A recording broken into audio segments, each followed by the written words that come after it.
Hi, Tom Lynch, two things.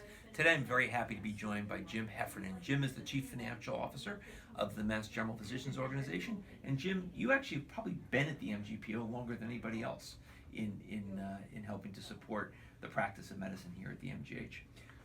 We are now at the process of putting to bed the budget for fiscal year 17 and wrapping up our performance for fiscal year 16. How did the MGPO do in fiscal year 16?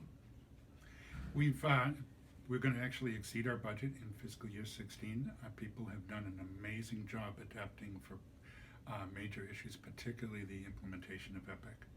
I think it's pretty clear that we've outperformed many of our peer organizations that had a much harder financial time.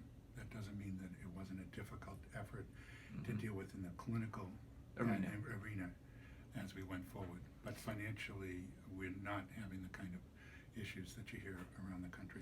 And then Jim, a couple of milestones for the fiscal year 17 budget. My impression is that this will be the first time that our projected revenue for the PO will cross $1 billion.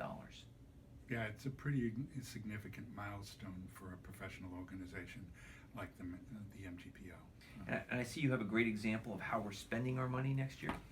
Yeah. So the MGPO has its mission the need to recruit and retain some of the best physicians and other clinicians to meet the needs of our patients in our community. And what this begins to show is that 53% of the money that we have goes to the compensation and benefits of our physicians. We aim for a target, because we recruit physicians from around the nation. We aim for a target to match the median nationally, adjusted for the difference in wages here in Massachusetts, and we think we're accomplishing that with this plan. We also need to provide support of additional professionals and support for the practices, and nearly 29% of our revenue goes to non-MD wages and fringe benefits. And there the market is actually to be competitive here in a more local Massachusetts market. Mm-hmm.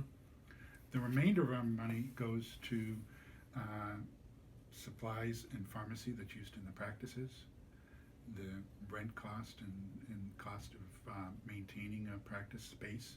We occupy over 650,000 square feet of space for the ambulatory practices. And then Jim, what's this right here, this last bit of the dollar? So this tiny little piece, we get a lot of discussion of why a charitable organization needs to make a profit margin. But this is our operating margin. It's 2.4% of our overall operations. You'll notice here, it's such a small amount, it doesn't even hit the ink of this dollar bill type of model that we have. And why do we need the margin? We use the margin to recruit new physicians into practices, to start up new practices. I mentioned we have 650,000 square feet of space. That space needs to be built and remodeled on a regular basis. We also operate a number of practices off the main campus that have significant medical equipment that we have to be able to vet. So it's an appropriate margin. It's not a very large margin, but it allows us to sort of have some security going into the future. Well, Jim, thanks for your steady hand in guiding us through this process, and thanks for your leadership over the past 20 years in making the MGPO such a great organization. I'm Tom Lynch, and that's Two Things.